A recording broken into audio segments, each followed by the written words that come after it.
kita akan membahas dulu tentang apa itu fungsi linear. Jadi fungsi linear adalah suatu fungsi yang jika digambarkan dalam grafik maka akan membentuk garis atau linear ya. Di sini variabel pada fungsi ini paling tinggi berpangkat 1. Nah, bentuk umum dari fungsi linear itu adalah Y sama dengan MX tambah C. Itu adalah persamaannya dalam bentuk eksplisit. Sementara bentuk implisitnya dia itu biasanya dituliskan AX tambah BY tambah C sama dengan 0. Di sini A, B, C, dan M merupakan konstanta, sementara variabelnya itu adalah X dan Y.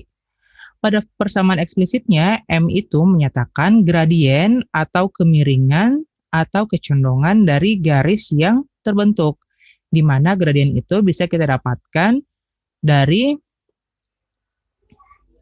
negatif A per B untuk persamaan implisitnya. Nah, dalam hal ini, Y itu merupakan variabel terikat atau disebut sebagai variabel terikat. Atau sering juga dikenal dengan variabel dependen. Sementara X-nya itu dia merupakan variabel bebas atau variabel independen. Nah, di sini kita akan memahami dulu yang seperti apa itu gradien dan maksud dari gradien tersebut. Gradien merupakan suatu konstanta atau bilangan yang menyatakan perbandingan perubahan pada sumbu vertikal terhadap perubahan pada sumbu mendatar. Ya. Kalau kita punya gradiennya sama dengan M, itu artinya setiap perubahan satu satuan pada sumbu mendatar mengakibatkan perubahan M satuan pada sumbu vertikal. Nah, di sini kalau kita menggambarkan sebuah grafik, yang kita tuliskan pada sumbu horizontal itu merupakan variabel bebas. Sementara yang kita tuliskan pada sumbu vertikal, dia itu merupakan variabel terikat. Ini biasanya ya, walaupun sebenarnya kita juga bisa membalik tergantung dari pemahamannya kita. Kalau di matematika sendiri, kita biasa tidak terlalu bergantung di variabel bebas dan variabel terikat. Kita bisa menggambarkan secara terbalik karena kita paham dengan konteks dari grafik tersebut. Nah, M itu tadi sudah disebutkan didapatkan dari perbandingan antara perubahan pada sumbu vertikal dan dibagi perubahan pada sumbu horizontal. Itu berarti kalau sumbu vertikalnya itu dia membuat variabel X, berarti perubahannya dituliskan dengan delta X ya. Jadi simbol yang seperti segitiga ini dibaca delta dan menunjukkan perubahan. Jadi M itu sama dengan delta X per delta Y. Artinya perubahan pada X dibagi perubahan pada Y. Di sini contohnya itu kalau pada fungsi permintaan, M itu sama dengan delta P dibagi delta QD atau perubahan pada harga dibagi perubahan pada jumlah kuantitas barang yang diminta. Selanjutnya kita akan lihat bagaimana menentukan gradien garis yang melalui dua titik X1, Y1 dan X2, Y2. Jadi kalian bisa perhatikan pada gambar sini, garis yang kita mau cari gradiennya adalah garis yang berwarna merah ini ya. Jadi ketika garis ini dia melalui titik X1, Y1 dan titik X2, Y2, maka gradiennya itu bisa kita dapatkan dengan melihat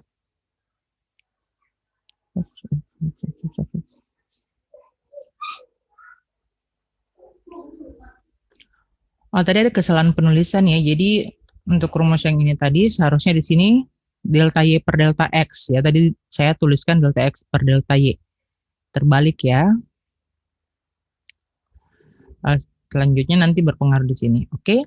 Jadi kita lihat tadi kembali pada ini, kita menentukan M dengan melihat perubahan pada sumbu vertikalnya, pada Y, ya dari sini ke sini, terus perubahan pada sumbu horizontalnya atau delta X, berarti dari sini ke sini. Dan kita bisa dapatkan itu dengan mengurangkan Y2 kurang Y1 dibagi X2 kurang X1. Yang mana Y2 X2 itu dia pada titik yang ini, sementara Y1 X1-nya itu pada titik yang ini. Oke, kalau pada fungsi permintaan yang kita bahas nanti itu, dia akan kita dapatkan gradien sama dengan delta P per delta Q. Ya, artinya harga kedua dikurangi harga pertama dibagi dengan kuantitas kedua dikurangi kuantitas pertama. Kita akan nanti melihat contoh langsungnya ya. Nah, di sini ada berbagai bentuk kemiringan garis kalau kita menggambarkan fungsi linear. Nah, ada ya garis yang membentuk kemiringan positif. Ya, artinya dia itu menanjak dari kiri bawah ke kanan atas. Itu menunjukkan kalau misalnya dia naik variabel bebasnya, maka variabel terikatnya juga akan naik. Sebaliknya, kalau kemiringan negatif, itu dia bergerak dari kiri atas ke kanan bawah. Artinya, kalau misalnya variabel bebasnya dia naik, maka itu mengakibatkan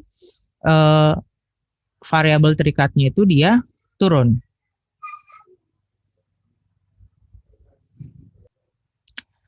Selain kemiringan yang positif dan kemiringan negatif, ada juga kemiringan yang nol yang tak tentu. Ya, kemiringan nol itu ketika gambar grafiknya itu sejajar dengan sumbu horizontalnya.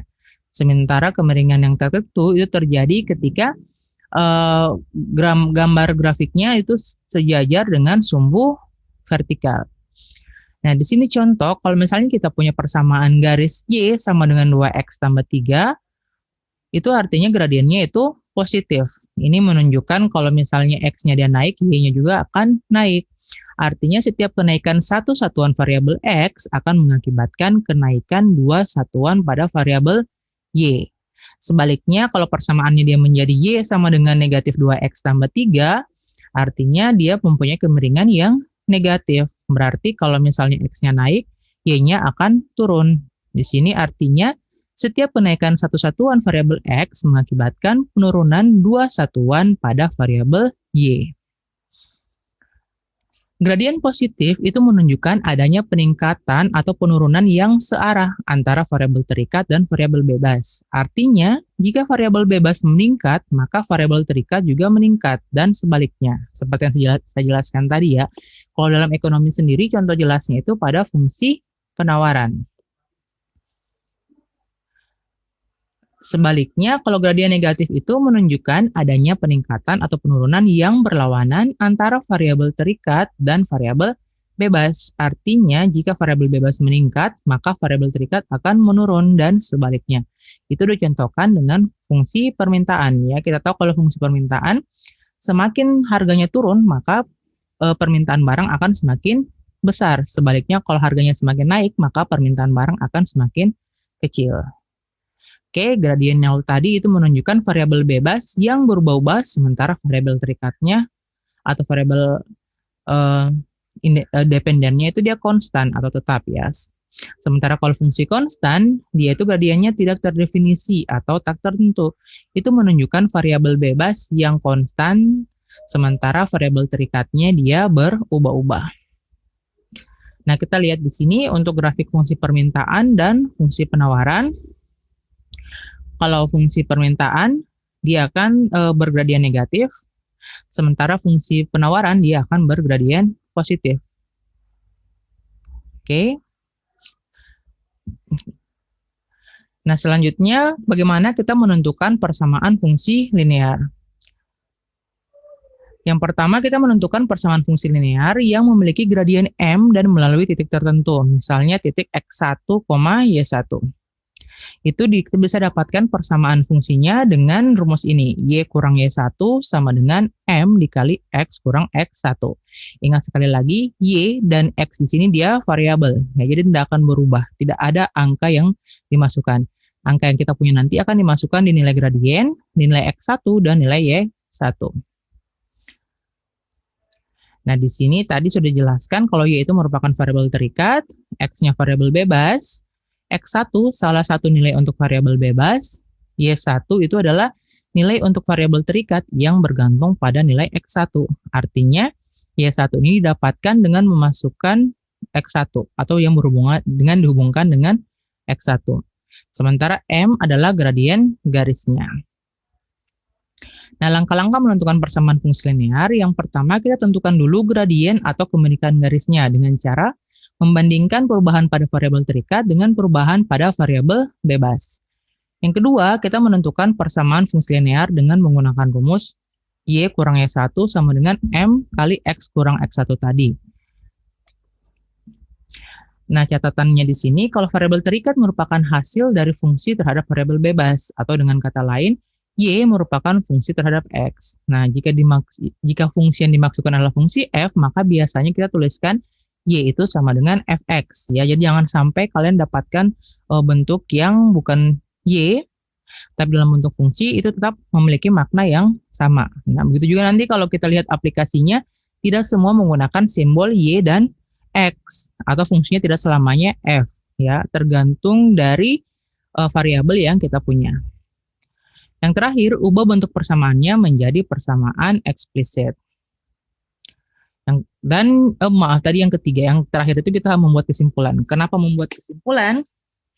Dalam aplikasinya, ketika kita menuliskan sebuah persamaan linear, orang harus paham persamaan itu dimaksudkan untuk apa. Makanya di sini gunanya kita membuat kesimpulan. Setelah kita sudah punya fungsi linear, kita bisa menggambarkan grafik fungsi linear tersebut supaya bisa kelihatan secara eksplisit bagaimana penampakan dari fungsi yang kita punya. Bagaimana caranya? Yang pertama, kita tentukan titik